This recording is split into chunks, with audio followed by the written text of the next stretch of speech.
This is the Storyworks Roundtable, where we have conversations about craft. Because becoming a successful author begins with writing a great story. There are a few seats left in my plot masterclass. This 8-week workshop begins on March 3rd, so make sure you enroll today. We're going to explore plot together from opening to closing scene with the live classroom experience. I'm also going to teach you my storyboarding process that I have used with coaching and editing clients for almost a decade. You're going to leave the workshop with a dynamic storyboard, ready to guide your drafting process without quashing your creative freedom along the way. And this is a tool you will add to your writing repertoire to use every time you sit down to develop a new novel. Go to storyworksfiction.com and click on the Plot Master class, or use the link in the show notes. I hope to see you in the classroom. Hello and welcome to this week's Storyworks Roundtable. Today, Catherine, Robert, and I are going to talk about fashion. So, whatever kind of story you're writing, your characters need clothing. But, of course, I'm writing historical, Catherine's writing fantasy, Robert writes sci-fi. So you get into some of these genres or non-contemporary fiction, and clothing matters a lot. Detail matters, specificity matters, because clothing in any genre, including contemporary, signifies things like class, career, social status, rank, so many things. And of course, fashion changes all the time. So if you're writing sci-fi or fantasy, you get to invent the rules and do whatever you want to. But if your story's epic and spans generations, hopefully you mix it up there over that timeline. For me, writing historical, I've got to know, are those hoops round or are they oval?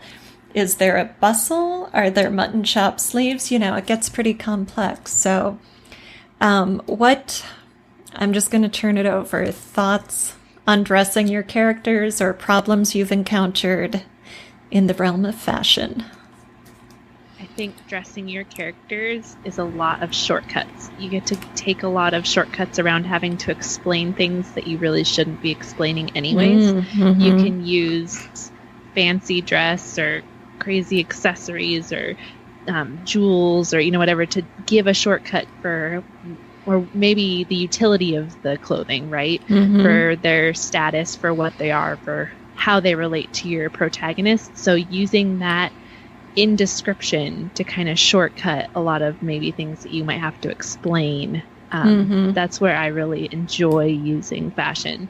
I'm not necessarily somebody who wants to spend hours researching what to call different dresses. It just doesn't excite me. But like to be able to say, okay, she's wearing this because of that. And it signifies to the reader immediately, okay, I know she's important, or I know she's not important, or, whatever, because of the way that they're dressed. So. Right. Yeah. And when you're inventing it, as in fantasy or sci-fi, you have to count on the reader's understanding of those signals in a different way than you do when you're writing historical or reality-based fiction, because you do have the element of invention. So how much play do you have away from our norms when you're inventing a wardrobe for your world? Yeah, all my secondary characters who don't matter wear red shirts. Red shirts were bound to come up, weren't they? That was, I don't know, was anyone taking bets? We're at like 3 minutes there. I think it's interesting because I've been rereading the Expanse series, and they do pride themselves, the collaborative authors, on getting as much of the science right as they can. So it's not a hard science story by any means, but it's definitely less hand wavy, and so that does mean that from time to time, their flight suits are referenced versus an EVA suit, so when they have to go extra vehicle. And then you've got the mech suits that the combatants will wear, where they have power issues if it powers out or if it batteries go down. It's quite well done. It doesn't take over, but sort of what they have to wear for when, and it definitely signifies things. And there are even little touches where another character will see something from a point of view and saying, that the name on the back of the overalls wasn't the name of the ship, and she wondered why. And it's because earlier in the story they appropriated the ship and renamed it. But, right. So little touches like that kind of round out the part of the setting. Don't really necessarily change the plot or character, or maybe they do. They show something about that particular character's observations and curiosity, or maybe it's just foreshadowing some fact that the history of that ship is going to present itself again. Anyway, just finding a way to remind the reader that this has a history behind it. So yeah, I think yes, you can invent things, but it depends on how far you want to go with that. Most of us, I think, in the sci-fi world will invent some kind of wearable communicator because it's sort of expected. So there are probably tropey type stuff in there. You've got to figure where you have weaponry as well. Yeah. I don't think you want to stray too far from what people already understand, because you're already handing them a secondary world they have to understand. So although maybe, your mech suits are different than everybody else's mech suit, you're still going to call it a mech suit so that there's a through line, right? So people can go, okay, I know what that is. Here's the detail that makes it matter or different in this story, right? And I think a lot of times for fantasy, you find the same thing. Women wear dresses, men wear, tunics and pants, there's nothing crazy or off the wall right off the bat. Now, there may be details that are very different, but a lot of times you're going to end up with stuff that's very easily accessible so that you can move past it. Whereas I don't think that's always the case in some other genres where the fashion matters more. Right. Right. And you can be much more inventive in a film version of a story because the audience sees it and no time has to be spent explaining it or describing it as in narrative fiction, where, if you need to weave in some important detail about a garment, by all means do so, but it has to serve the story. That's the thing, is it has to serve the character or the plot or something. So if that detail doesn't matter, a lot of times we're just not even going to mess with it. Right. And yet in historical fiction, for me, part of the fun is being transported to a different time through those elements. And so getting into some of the clothing is part of the pleasure there. But again, it has to serve the story. If it doesn't, it creates drag in your narrative. It becomes just a matter of showing off your research and saying, ooh, look at what I learned about, hoops in 1870. And that needs to be cut. Right. But it would be important for you to mention, like, if they're getting in and out of doorways and they have to maneuver a certain way. Yeah. So, like, again, it's more important maybe than in other genres, but it doesn't have to be 6 paragraphs of what she was wearing that morning before she walks out the door. Right. And speaking of maneuvering in hoops, women were killed, like dragged to their death by hoops, getting caught, getting out of coaches, and they'd have those little steps to step out, and women would be dragged to their death because the steel hoop doesn't, rip or break. And standing too close to a fire, not feeling it against their legs because their skirts were this wide, and then burning to death. So, yeah, dress reform was for a good reason, ladies. Yeah, my goodness.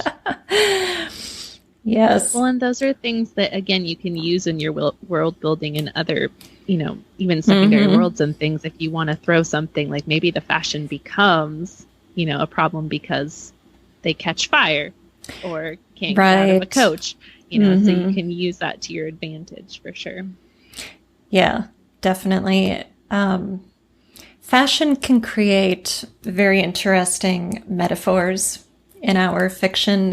I'm thinking like heavy is the head that wears the crown or something. I'm not sure if I'm saying that right. But if you have someone putting on ceremonial regalia, think of how heavy those garments are when they're embroidered with metal threads and when they are jewel encrusted, or you've got, even just the woman in the corset and the hoops and there was a lot of weight there. So you can weave something like fashion into your story in a place and in a manner that it illustrates something about the character, about the setting, right? Mm-hmm.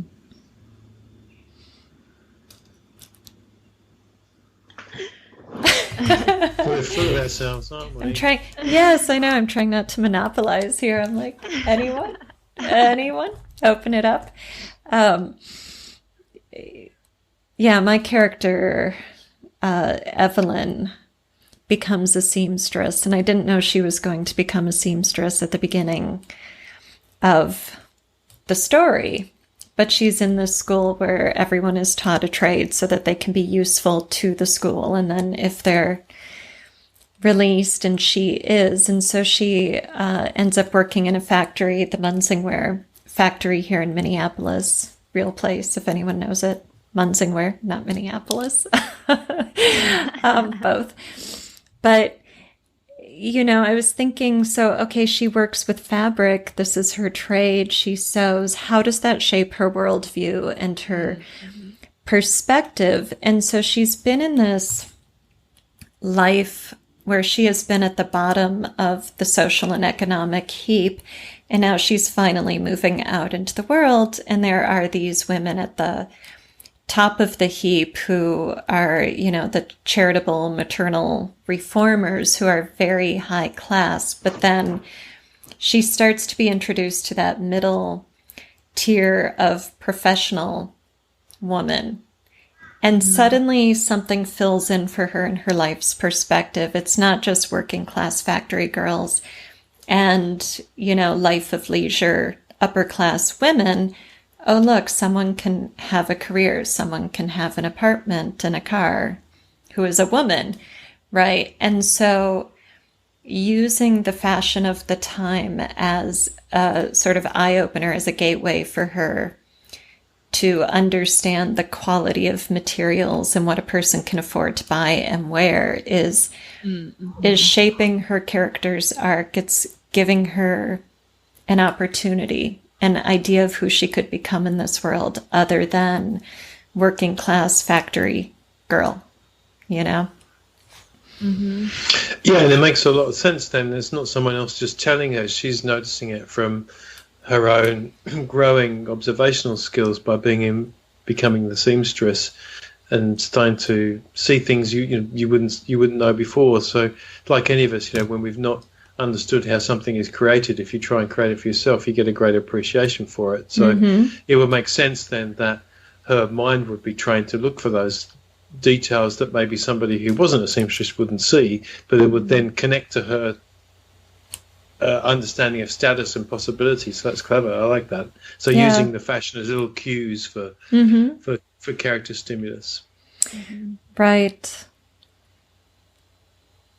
And one of my characters, a sub-character, uses fashion as like a facade, like an armor. So she presents herself a certain way to the world through her fashion, right? But it contrasts with her own insecurities and her own feelings about, herself or other people. So you can use it to show the dilemma within people, which is pretty cool. Yes. This is her outward mask. This is the costume that she wears. And she uses it to manipulate, and she uses it to, make people think what she wants them to think about her and about her status. But, in reality, her view of herself may be very different. And so that dichotomy can really play really well. Yeah. Yeah, it's interesting to think of how we present ourselves to the world and whether or not it's aligned with our internal take on who we are and our perspective. So that, creation of a juxtaposition there, Catherine, is so fun as a writer and interesting as a reader to see, to pick up on those differentials. Yeah. And it's fun because even it's so obvious to some people and not to others, right? So some people can see right through it in a way where they're like, she is doing something. They may not know exactly what it is, but because of the flamboyance or because of the over the top, it's like, okay, something's going on here. And whether or not they pinpoint it depends on, that character's relationship with her or how well they see or their own truths, and how much they use it. So it's an interesting thing you can pull out. It's another kind of weapon that your characters can use in their own lives. Can show their motivation. It can show their weaknesses. It can show what they're trying to hide. What are they working so hard to keep other people from noticing? What they carry with them, what they wear on their person can really show that. Right. Yeah. And I love the idea of using it as a weapon. It reminds me of that moment in Silence of the Lambs when Clarice first goes to interview Lecter, and he points out that she's wearing cheap shoes and has a cheap purse. And you're like, oh, yeah, she's someone just starting out, just, still training, just barely into her career. And so she invested in the skirt and, blouse and whatever she had on. But, oh, those accessories hasn't gotten there yet. And boy, Lecter, skewered her just with that remark.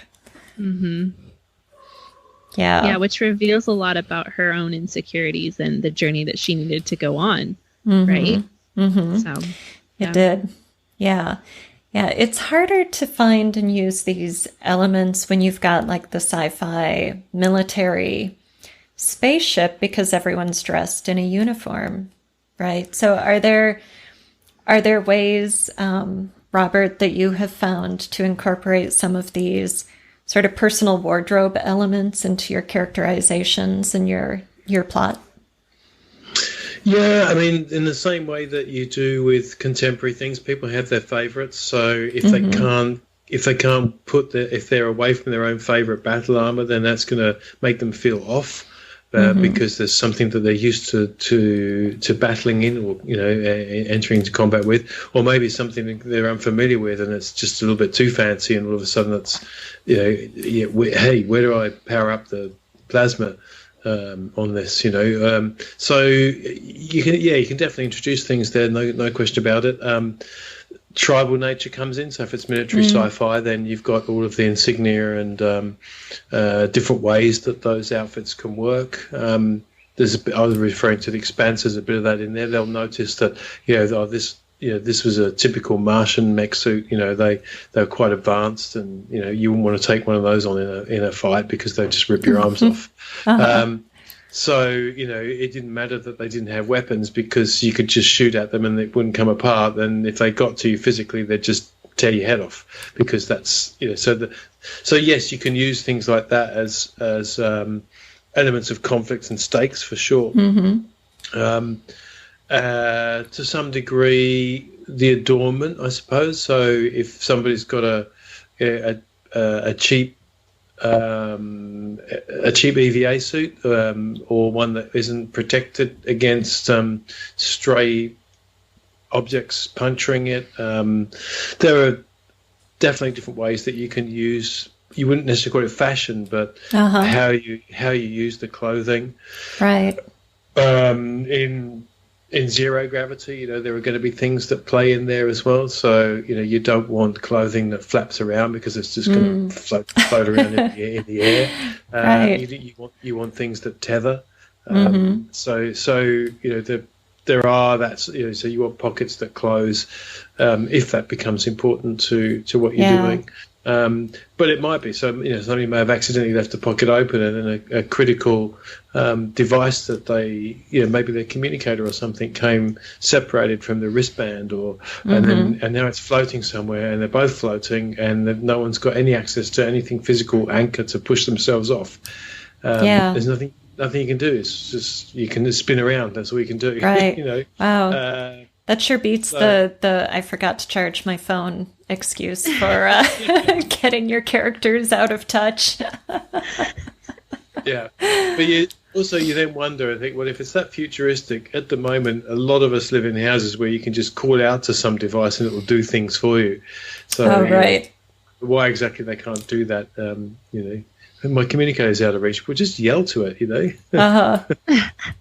Hey Siri, or right? Yes. Hey Google, whatever, So yeah, that's true. That's interesting. I guess in science fiction, you always want to be ahead of the technology of today, right? So whatever elements are familiar, ultimately, because it's science fiction, you need to be taking us ahead somewhere else.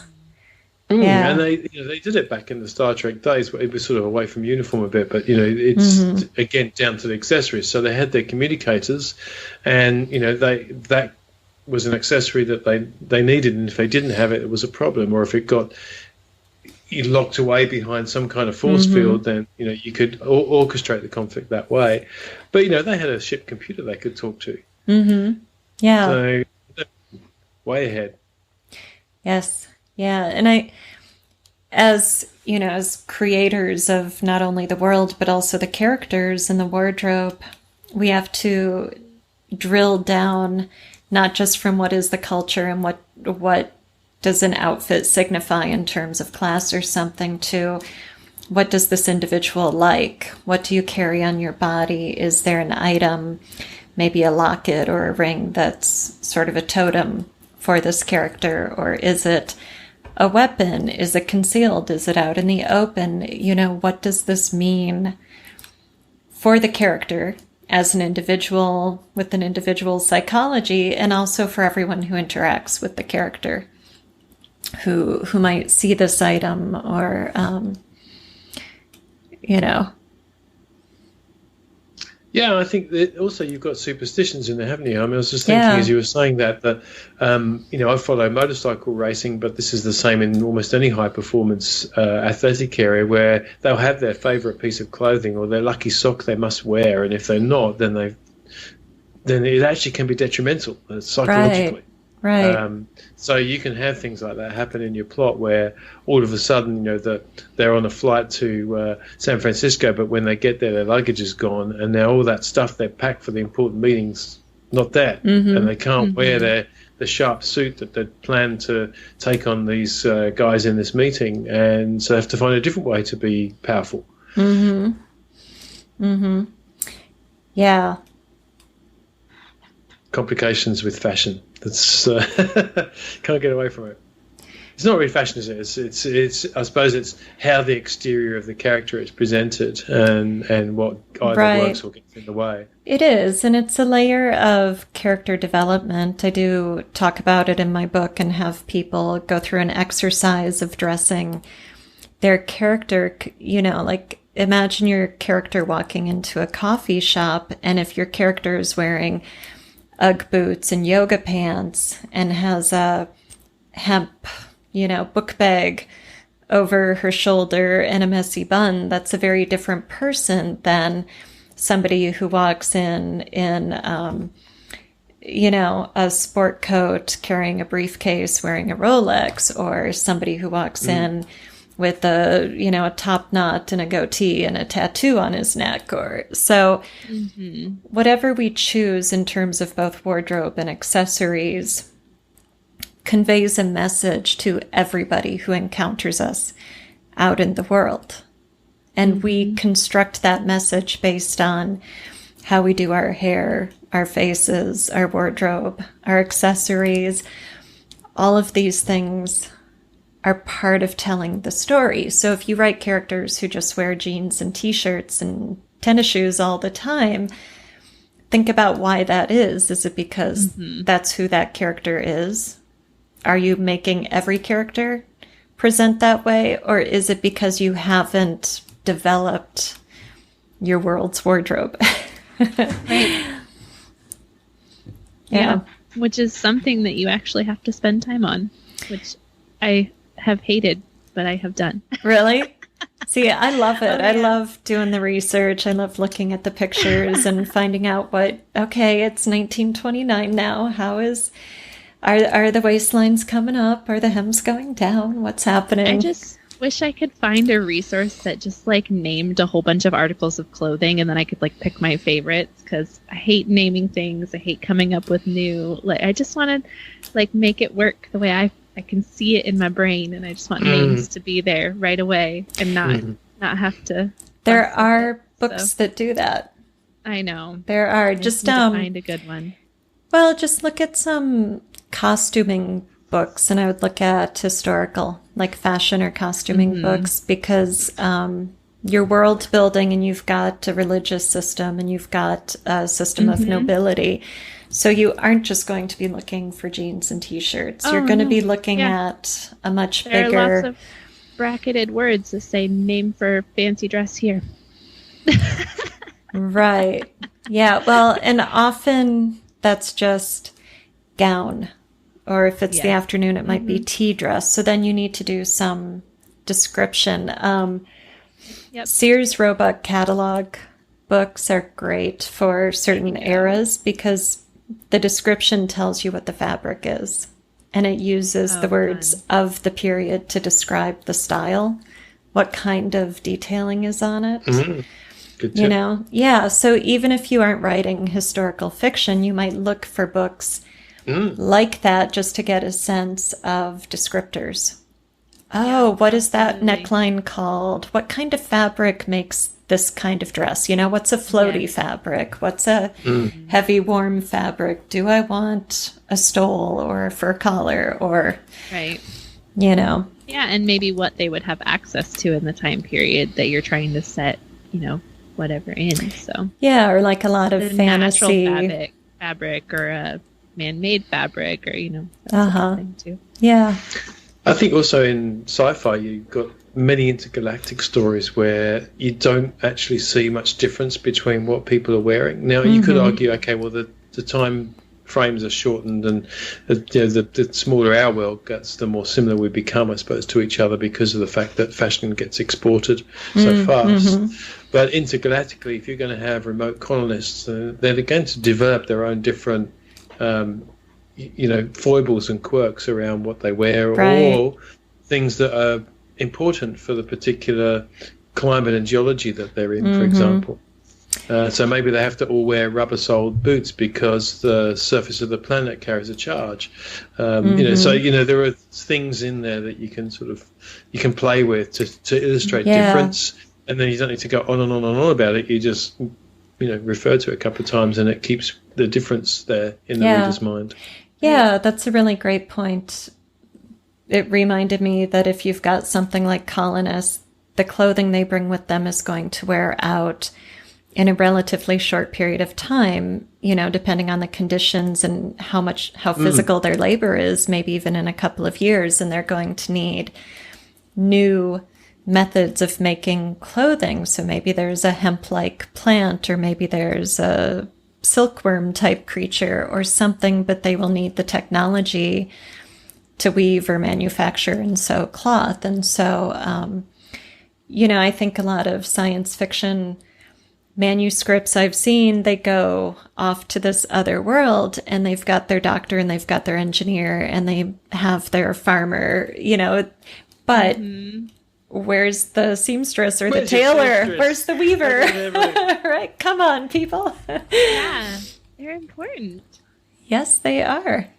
And then you've got the other point as well, which is, I was thinking back to tribalism, and then again sort of intergalactic, but this could happen anywhere. Is, let's say you have a meeting of delegates, or even just two people meeting together.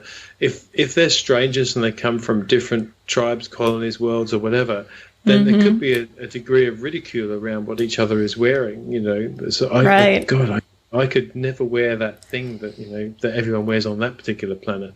Yes. And it creates that friction already, or some degree of prejudice. Yes, yeah. I just watched, I think it's episode 2 of The Crown on Netflix about, Queen Elizabeth II, and she and her husband, it's the 1950s 50s go to Kenya on, whatever they called the tour.